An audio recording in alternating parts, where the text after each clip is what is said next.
Eu sou uma pessoa racional. Não sou de me deixar levar por superstições ou lendas urbanas. Mas há uma experiência que não consigo explicar, por mais que eu tente. Já se passaram 3 anos e ainda acordo suando frio, lembrando cada detalhe do que aconteceu naquela casa maldita. Eu tentei esquecer, racionalizar, mas certas coisas simples ficam gravadas na alma. Tudo começou quando decidi me mudar para o interior, depois de conseguir um trabalho remoto. Eu queria uma vida mais tranquila, longe da correria da cidade. Encontrei uma casa antiga, isolada no topo de uma colina, a algumas horas de carro da cidade mais próxima. O lugar parecia perfeito, afastado, silencioso e com uma vista incrível das montanhas ao redor. O aluguel era ridiculamente barato, o que, à época, me pareceu uma sorte incrível. A casa em si era uma construção imponente do final do século XIX.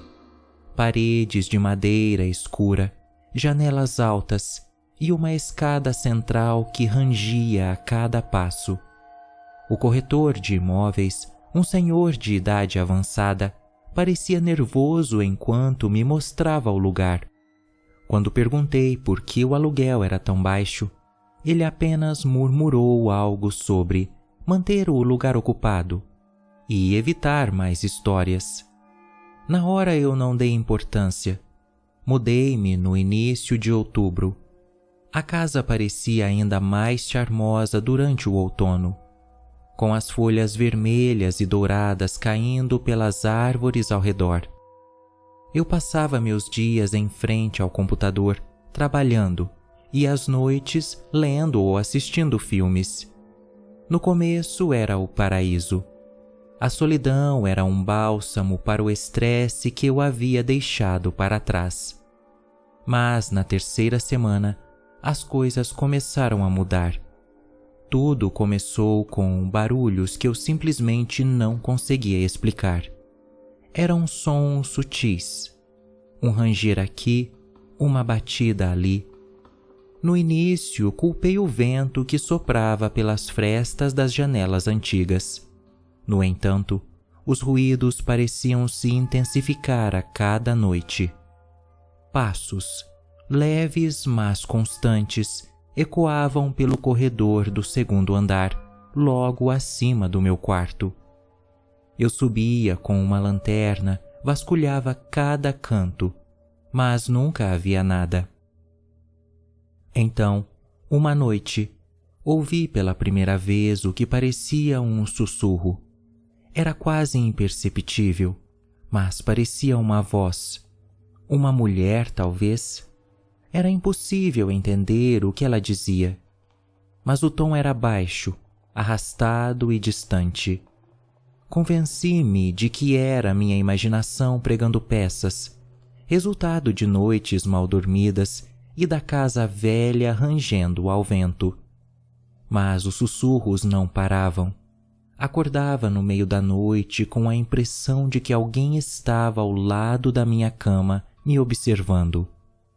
Quando abria os olhos, o quarto estava vazio, mas eu sentia uma presença.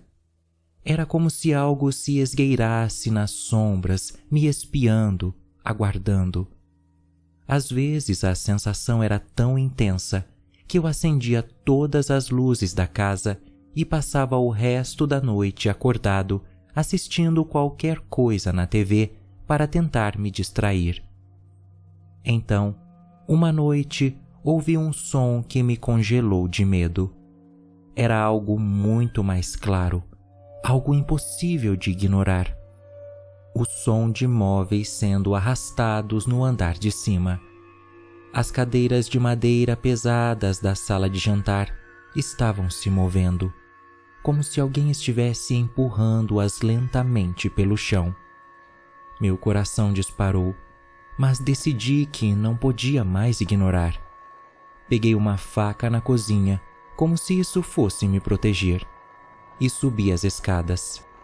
Quando cheguei à sala de jantar, As cadeiras estavam fora do lugar, algumas tombadas, outras empurradas contra as paredes. Mas não havia ninguém. Nenhuma janela estava aberta.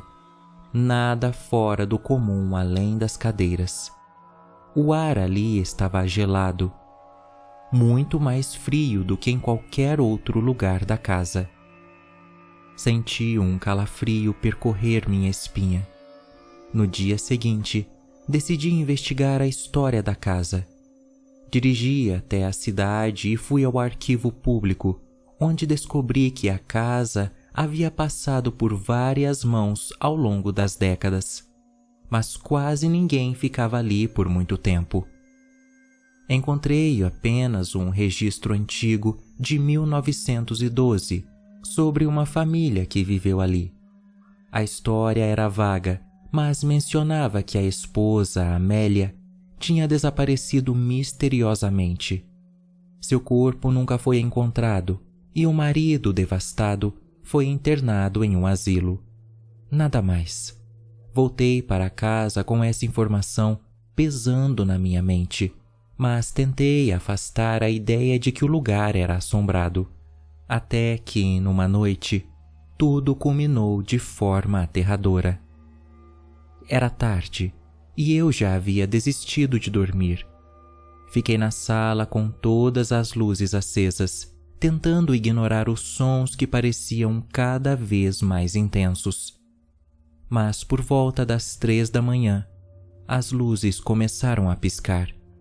E então, de repente, apagaram-se de uma vez. Fiquei no escuro total. Meu coração batia no peito como se fosse explodir. Foi então que eu a vi. No topo da escada, uma figura indistinta. Parecia uma mulher, com o corpo envolto em sombras, os cabelos longos e desgrenhados caindo pelo rosto. Seus olhos...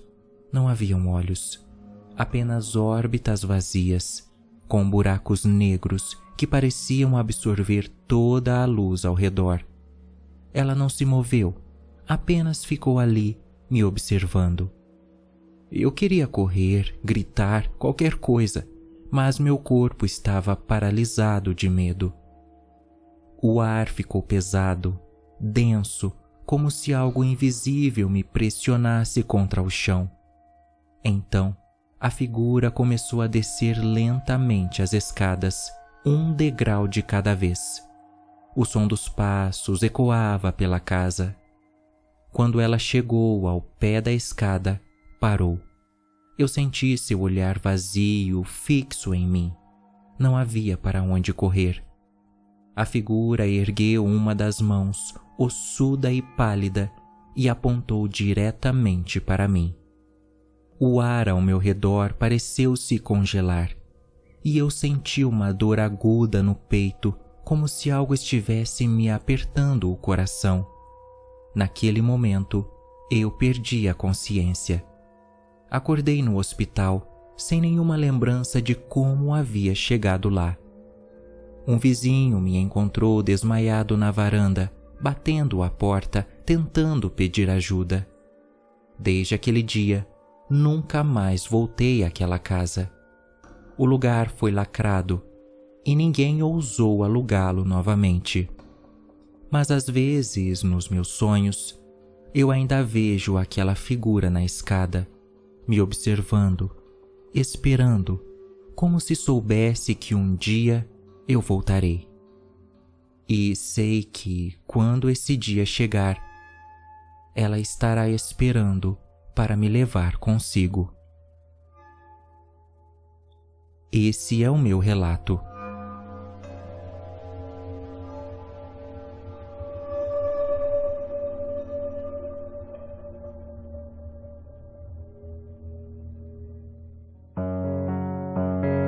Um agradecimento especial aos assustados que contribuíram para a realização desse episódio: Nicolas Vinícius Soares Silva, Natália Krieger Nates.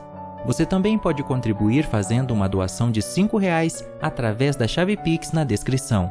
Siga o Assustado também no Instagram, TikTok e Spotify.